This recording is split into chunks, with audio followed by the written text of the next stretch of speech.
Okay, so down this back lane here was my first bodybuilding gym. The Classic World Gym it was called, and it was down this back alley. I don't know what it is apart from... So I was 17 when I first came down here, and it was a men's only gym, funnily enough. But me being me, thought, well, if I don't ask, I don't get. So I remember going on a Saturday morning and it was full of like big hardcore bodybuilders grunting and shouting and stuff. And I asked if I could train, and the guy who was working the desk, he was called Ivan Simpson. And I'll never forget him because he taught me so much, and he was the first person who introduced me to proper training, like the high intensity stuff. And he said, I'll tell you what I'll do, he said. If you can survive the leg session with me today, then I'll let you train. So I was like, okay, I'm game. So if you imagine the scene, I'm only 17, I'm skinny as a rake, but I've got loads of heart and determination. And all these guys are in clanging, like, obviously with metal weights, then you don't really see that much metal weights now, with dumbbells, shouting and swearing. And I walked in and like, hey, who is this?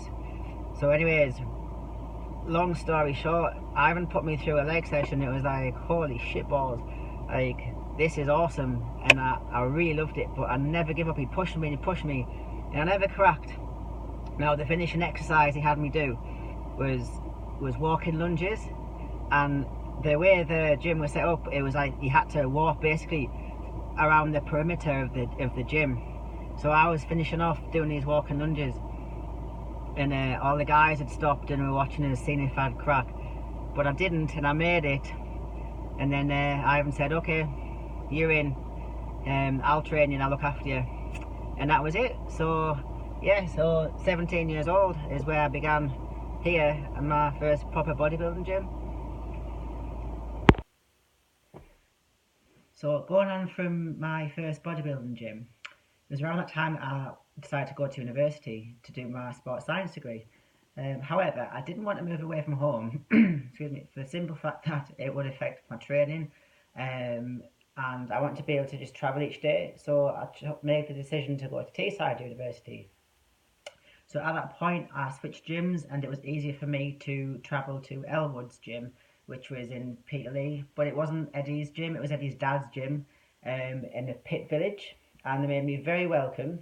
But again, it was a men's only gym, so it was again me against like all the odds, I guess, again of succeeding or challenging everything, I suppose.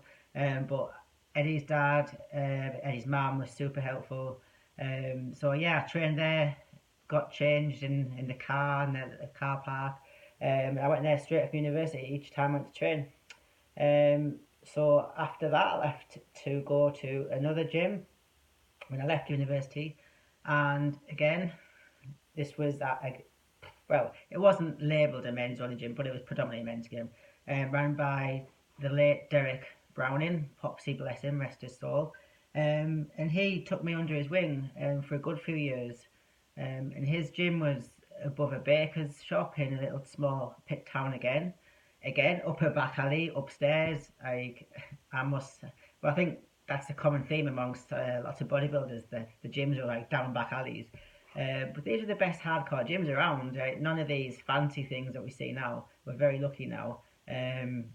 Or are we lucky now because these type of places, I feel, made me who I am. And if I didn't rise to the challenge and kind of prove myself, then I don't think I would have been made out to be the person I am now. So I think the common theme amongst my career from the start is to kind of break down barriers and defy all odds, I guess. Like from training in men's only gyms, having to prove myself time and time again, and that way of proving myself made me not only a better bodybuilder but a better person throughout life. It taught me character, taught me never to give up.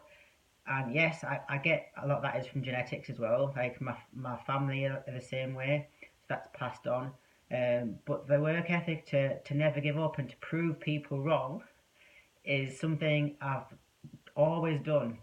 So, but for the most part, these gyms welcomed me once they could see how hard I wanted to train. They were really friendly, the most friendly guys, and I say guys because there's hardly any females there, if at all. But I was in part of the family, and I credit this upbringing to a lot of my like determination and commitment to train extremely hard. Now, when I moved towns, moved out of my mum and dad's house, I went to another gym, and it was a bit more of an established gym. It was a very friendly gym, um, men and women. Like couldn't fault it. That was kind of like my home place. I ended up working there for a few years, and I remember when I was amateur and I was training for, I think it was a qualifier for what was then the IFBB British Finals, and this guy, and I remember it vividly. I was training, and he says Trevor Shepherd, he's called. I don't know his names, but and this is nothing bad against him because Trevor Shepherd, you've helped me. Trevor Shepherd told me, he said, "When listen," he says, "I've been around this game for a long time, but you're not really going to make it, are you?" He said, "You've got a good physique, you train hard, you've got your nice slim waist." He said, "But you're never going to make it, so but it is what it is." And I said, "Trevor, say that again." And he says, "Say what?" He said, "What you've just said." I said, "Tell me again, and I'll never make it." And I made him tell me 3 times. Don't know why three, because everyone has to tell you 3 times. And those words ring true every single day through my career. "You won't make it." And I said, "I'll show you." I didn't say it out loud, but I thought to myself, right, I want you swearing. So I'll show you. So I went on for that competition I was training for. I won my class. I qualified for the British finals. I won my class at the British finals, and I won the overall. I earned my pro card, and I never said anything else to Trevor Shepherd again because I always say actions speak louder than words, and this continued throughout my career.